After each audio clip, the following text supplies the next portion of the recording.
معزز و مقتدر نائبان رسول، علماء ذلیل احترام، مشائخ اہل سنت، حاضرین اہل سنت و جماعت، السلام علیکم ورحمۃ اللہ وبرکاتہ۔ الحمد للہ الحنان المنان الذي خلق الإنسان وعلمه البيان، والصلاة والسلام على رسوله سيد الإنس والجان وعلى آله وأصحابه ذوي الخير والإحسان، أما بعد، فأعوذ بالله من الشيطان الرجيم، بسم الله الرحمن الرحيم، من يطع الرسول فقد أطاع الله ومن تولى فما أرسلناك عليهم حفيظا، صدق الله مولانا العظيم وبلغنا رسوله النبي الأمين المتين المختار الكريم، ونحن على ذلك من الشاهدين والشاكرين والحمد لله رب العالمين۔ بارگاہ رسالت آپ صلی اللہ تعالی علیہ وسلم میں درود پاک کا ہدیہ پیش کریں۔ سیدنا مولانا محمد وعلى آله والكرم وآلہ واصحابہ الکرام وآلہ الکریم وبارک وسلم صلاۃ دائمۃ سرمدا ابدا۔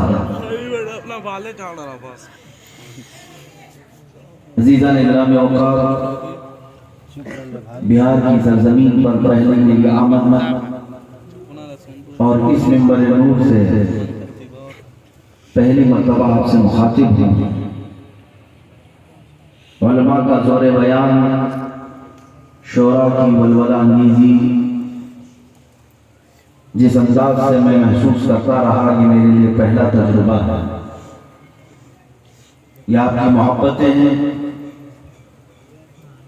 قبلہ استاد الاساتذہ حضرت علامہ مفتی بدر عالم صاحب قبلہ صدر المدرسین الجامعہ الاشرفیہ مبارک، ان کے حکم پر مجھے حاضر ہونا ہوا۔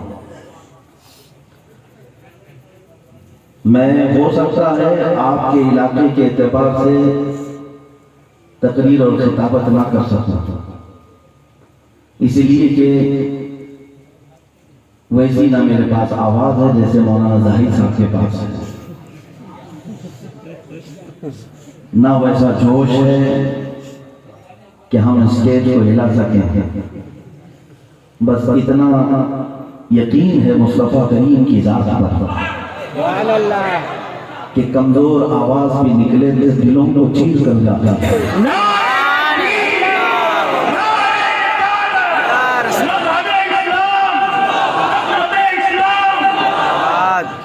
عزیزان گرامی وقار، ابھی آپ نے شعر دیکھا ہی کہا، شعر کے جو نعرے لگتے ہیں اس کی جھلک بھی ابھی نہیں ملی۔ حقیقت میں جو مصطفیٰ کریم صلی اللہ علیہ وسلم کے غلام ہوتے ہیں، کائنات میں جب وہ چلتے ہیں تو طوفانوں کا رخ موڑ دیتے ہیں۔ دنیا چاہے جدھر بھی چلے، غلام مصطفیٰ اگر ٹھان لے، بخاری شریف کی حدیث بھی ہے، اگر وہ قسم کھا لے تو اللہ اس کی قسم پوری کرتا ہے۔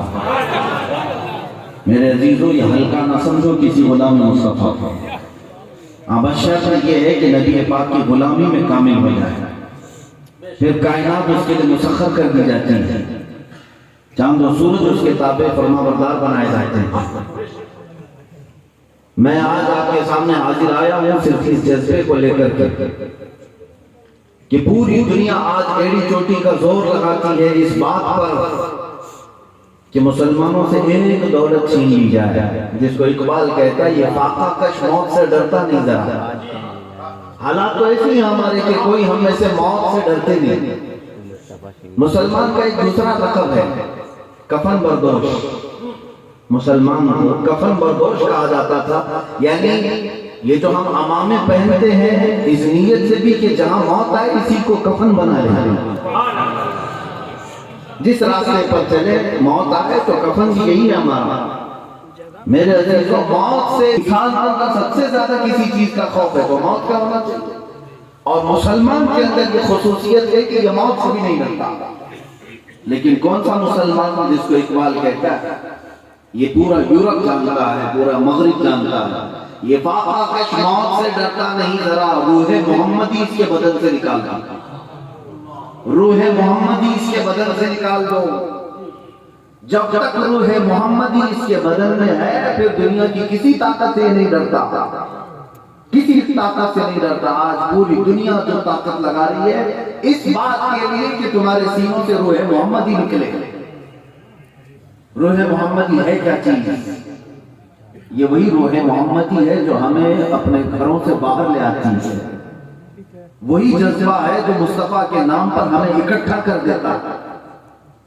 آج آپ دیکھ لیں ہزار ہمارے اختلافات ہوں، نام محمد پر ایک میدان میں سب جمع ہو ہی جاتے ہیں۔ یہی روح محمدی ہے جو ہمیں جوڑ دیتی ہے، اور یہ کفار اور مشرکین کبھی نہیں چاہتے۔ آپ کیا سمجھتے ہیں وہ ہمارے کپڑے لتے جائیداد کے دشمن ہیں؟ نہیں، آپ کماؤ ان کو کچھ فرق نہیں پڑے گا۔ حتیٰ کہ بعض بڑے دانشوروں نے یہ تک کہا ان کی نمازوں سے بھی ہمیں کوئی مسئلہ نہیں، نمازیں پڑھنا ہے جہاں پڑھنا ہے پڑھو، ان کی مسجدوں سے بھی ہمیں کوئی مسئلہ نہیں۔ مسئلہ اگر ان میں سے کسی سے ہے تو صرف ان چند لوگوں سے جو نام مصطفیٰ پر گردن کٹانے کی بات کرتے ہیں، بس ان لوگوں سے مسئلہ ہے، اور انہیں کو پوری دنیا میں بدنام کیا جائے کہ یہ لوگ دہشت گرد ہوتے ہیں، آتنکواد ہوتے ہیں، ٹیررسٹ ہوتے ہیں۔ اس طرح کے لقب دے دے کر کے غلامان مصطفیٰ کو سائڈ کرنے کی کوشش کی جاتی ہے۔ لیکن ایک بات یاد رکھیں کہ یہ پھونکوں سے بجھایا جانے والا چراغ نہیں۔ قرآن کہتا ہے کفار و مشرکین چاہتے ہیں کہ اپنے نور کے پھونکوں سے اللہ کے نور کو بجھا دے، اللہ اس نور کو مکمل کر کے رہے گا۔ اللہ تبارک و تعالیٰ اپنے اصطلاح کو ہمیشہ روشن کرتا ہے۔ عزیزان اکرام وقار، اصل جو بات ہے ہماری جس نقطے پر مجھے عرض کرنا ہے وہ یہ ہے، ایک شعر سے میں گفتگو کا آغاز کرتا ہوں۔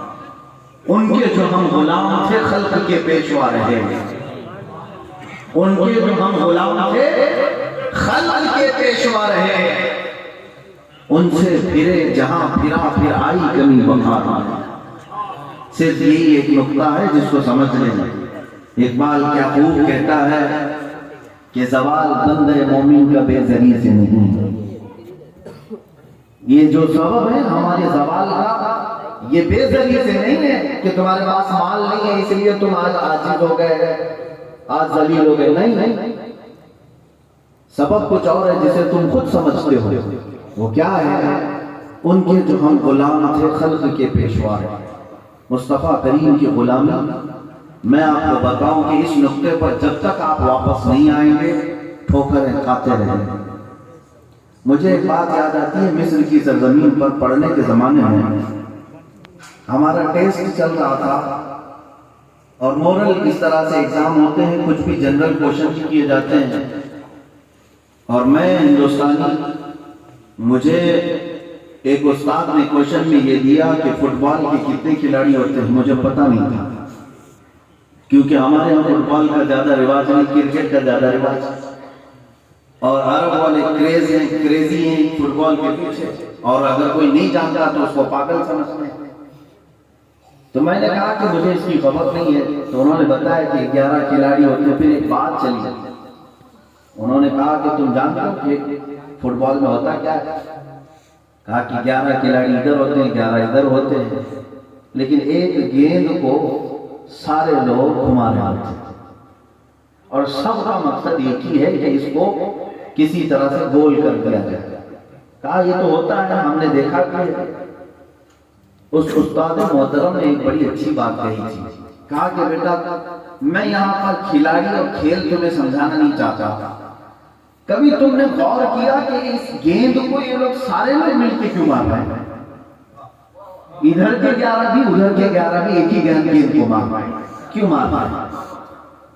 میں نے کہا گیند کھیلنے کی چیز ہے اس لیے مار رہے ہیں۔ کہا نہیں، بات در حقیقت یہ ہے کہ گیند کے اندر پورا خالی ہے، ہوا بھری ہے، گیند کے اندر، فٹ بال کے اندر ہوا بھری ہوئی ہے، خالی ہے، اس لیے ہر کوئی مار رہا ہے۔ اگر وہ وزنی ہوتا پتھر کی طرح مجالے کوئی ٹھوکر لگا، انگلیاں مڑ جاتا، انگلیاں مڑ جاتی، پیر ٹوٹ جاتا۔ کہا صحیح بات ہے، آپ صحیح کہہ رہے ہیں۔ انہوں نے مثال کے ذریعے سمجھایا یہی ایک مومن کی مثال ہے، جب اس کے سینے میں حب مصطفیٰ ہو تو کوئی اسے ٹھوکر نہیں لگا سکتا۔ سینہ اگر عشق مصطفیٰ سے بھرا ہو کبھی اس کے ساتھ کوئی کھیل نہیں سکتا، جب یہ سینہ خالی ہو جائے گیند کی طرح ہر کوئی اس کے ساتھ کھیلتا ہے۔ آج جو ہمارے ساتھ کھیلا جا رہا ہے میرے عزیزوں، اس کی وجہ یہ ہے، اس کا سبب یہی ہے۔ نعرہ تکبیر، نعرہ رسالت، حضور عزیز ملت، حضور عزیز ملت، حضور عزیز ملت، فیضان حافظ ملت، شہزادہ حافظ ملت، عکس حافظ ملت، عکس حافظ ملت، ایامت الشمسیہ مبارکپور،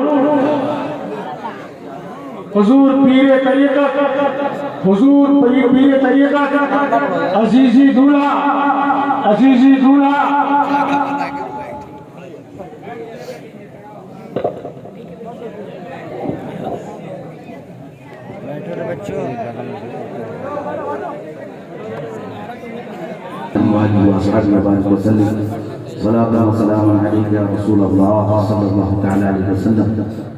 ہمارے لیے باعث صد افتخار ہے آج کی یہ مجلس، اور ہزار برکتیں لی ہوئی ہے یہ مجلس کہ یہاں پر یادگار اسلاف عکس حافظ ملت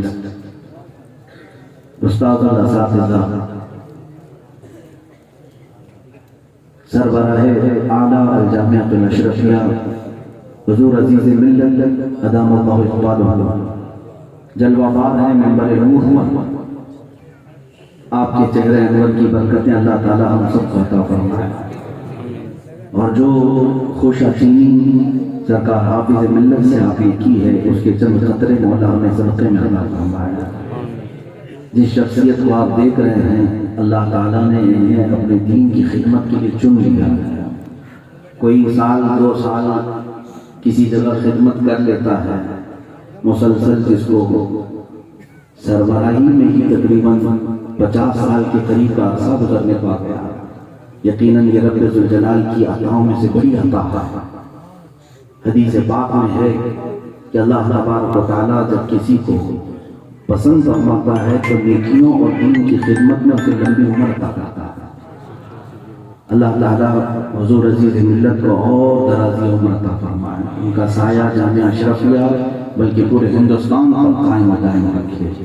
آج حافظ ملت رحمۃ اللہ تعالیٰ علیہ نے یقیناً